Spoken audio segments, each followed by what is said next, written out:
Descente à Kinshasa, vous avez parlé du professeur Émile Kassongo. Que nous avons vu ici, les annonces ont été faites. Qu'est-ce qui vous plaît? Qu'est-ce qui change à l'ambassade de la RDC à Paris? Qu'est-ce qui change dans la communauté congolaise? On voit que des choses sont en train de se faire. Est-ce que vous vous laissez toujours battre par les autres communautés qui se battent, qui avancent, ou il y a l'espoir?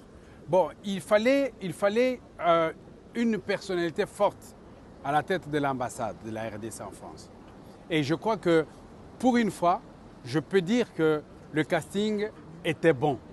Parce qu'on a nommé un ancien de France, quelqu'un qui connaît la France, qui a vécu les 3 quarts de sa vie ici en France.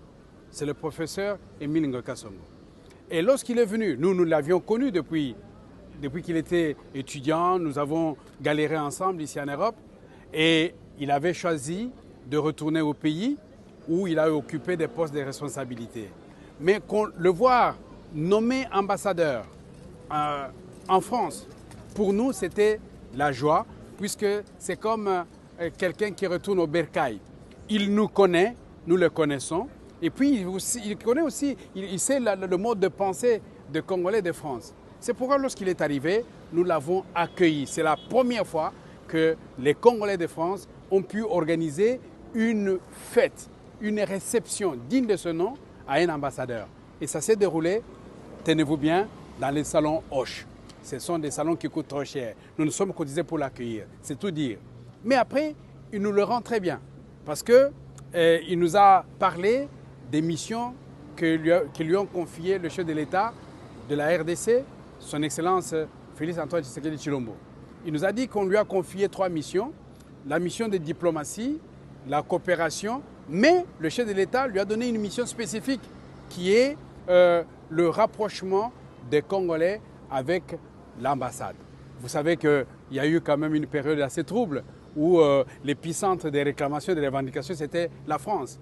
Donc tout ça, c'est derrière nous, puisqu'on a même pu fumer la pipe de réconciliation et le drapeau congolais qui était arraché à l'époque où il y avait ce mot d'expression assez musclé a été restitué à l'ambassade. Et depuis maintenant, vous avez vu, ça a débouché sur la création d'une structure fêtière qu'on a appelée Collectif des organisations et des associations des Congolais de France, en sigle COACOF. Pourquoi COACOF?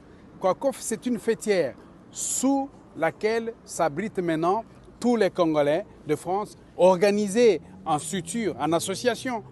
Et ce qui nous permet de constituer, depuis déjà le mois de mai, on est en plein processus de constitution des banques de données, donc des compétences. Vous voyez? Et je crois que dorénavant, lorsque les décideurs politiques auront besoin d'une compétence spécifique, ils pourront s'adresser au COACOF et ils viendront faire leur casting. Vous voyez? Donc ça, il y a beaucoup d'avantages. Aujourd'hui, vous voyez bien que ça bouillonne dans le bon sens. La communauté s'est mise debout, la communauté congolaise se met debout pour pouvoir justement entrer en émulation, en compétition avec les autres organisations d'autres pays que nous connaissons. Vous avez vu que dans ma présentation, je vous ai dit aussi que je suis membre fondateur du Forum des organisations de solidarité internationale issues des migrations qu'on appelle FORIM. C'est l'interface entre le gouvernement français et les migrants. Donc nous en sommes aussi fondateurs. Ça montre bien que nous connaissons toutes les diasporas. Bien entendu, il y a des diasporas qui ont une longue expérience en matière de structuration, comme les Marocains, comme les Maliens, les Sénégalais, les Vietnamiens. Donc pour ne citer que ces communautés-là, mais on sait ce qu'elles font. Et nous aussi, maintenant que nous sommes en train de nous structurer, nous serons efficaces sur le double espace. D'abord ici en France, mais aussi en RDC, parce que nous pourrions parler d'une seule voix.